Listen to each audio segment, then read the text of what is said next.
Okay, y'all, chapter 5. When you know you need a new PCP. Real stories, the bad. Medical gaslighting / trauma is heavy. Hearing all the stories when I'm going through it myself is tough. But it is such an important issue that needed attention even before the, quote, opioid epidemic of 2016. I only just now figured out all of my diagnoses and had them confirmed by specialists, but it had to be me. For years, I was diagnosed with somatic symptom disorder. Basically, I was labeled as crazy. Now we know I have POTS, EDS, endometriosis, pelvic congestion syndrome, and autism DHD. Now I live to teach those same doctors and nurses to listen, because as a health psychologist, I have yet to meet a true hypochondriac.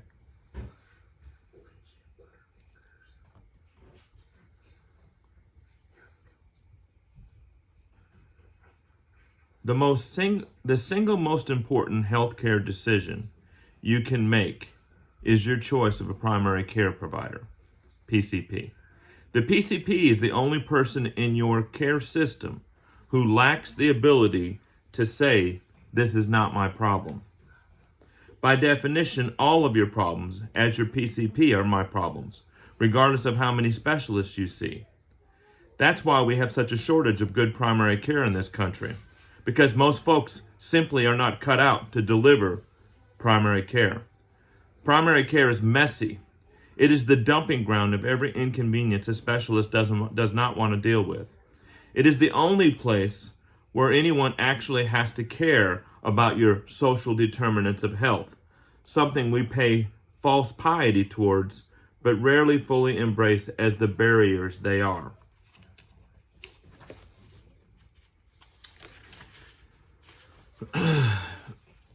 Many of you need a new PCP, and you're not even aware of it.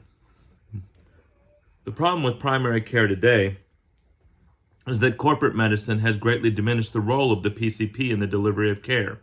Instead of being the gatekeeper for all things related to your health, most primary care delivered by corporate providers is relegated to funneling traffic to their much higher reimbursed specialist counterparts. I'm not saying that there are no good corporate PCPs, not at all. I have been the recipient of great care from multiple PCPs in large healthcare systems.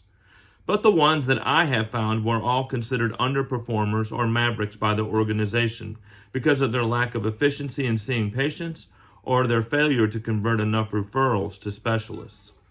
Therefore, most primary care today feels like a tepid walk-in clinic. Or I should say, it would if you could get prompt appointments. More than likely, if you are reading this, you already have a PCP. But explain to me the role they play in your care. Are they simply where you go to get your medications refilled and labs drawn every so often? Are your visits to your PCP even pleasant? Do you feel like your PCP cares about you on a personal level? Do they know anything about you that's not found in their massive database that they call an electronic health record, or EHR?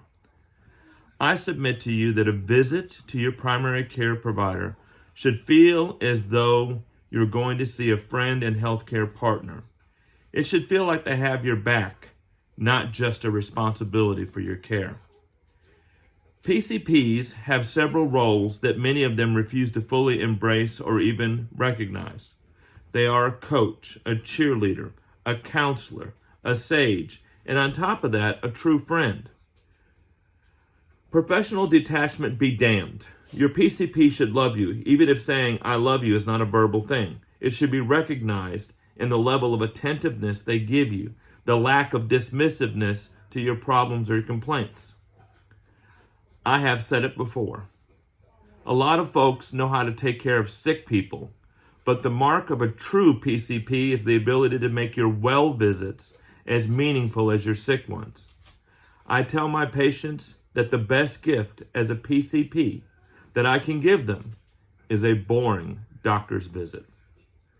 But a boring doctor's visit is one that is clinically simple, not unfriendly, not tepid, and not detached. In fact, a boring doctor's visit should be a celebration of a plan going well. When was the last time you went to your PCP and felt like $1,000,000 walking out the door? Now, some of you know exactly what I'm talking about. You have great relationships with your PCP, and they're everything and more than what I've described so far. Congratulations, you don't need a new PCP. And kudos to my wonderful fellow trench warriors standing in the gap for your patients. I'm also acutely aware that I'm offending some of my peers in primary care who may feel differently than I. Remember, I am a doctor-prepared nurse practitioner, and I do view the world through a nursing paradigm with all its great nursing theory of harm reduction, transaction, novice to expert functioning, and a general lack of understanding of what is not my problem. But if this does offend you, I must ask why.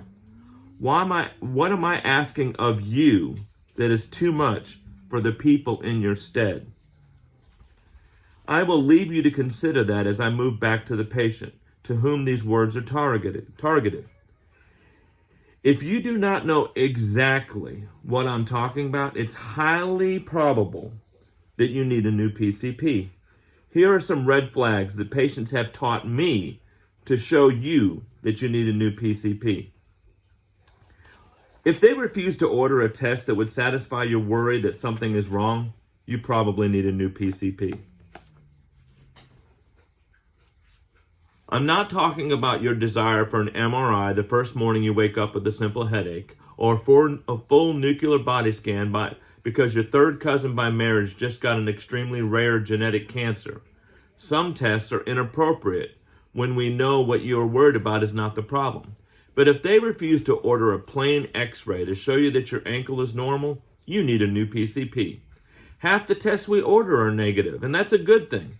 Negative tests tell us to look elsewhere for the source of the problem.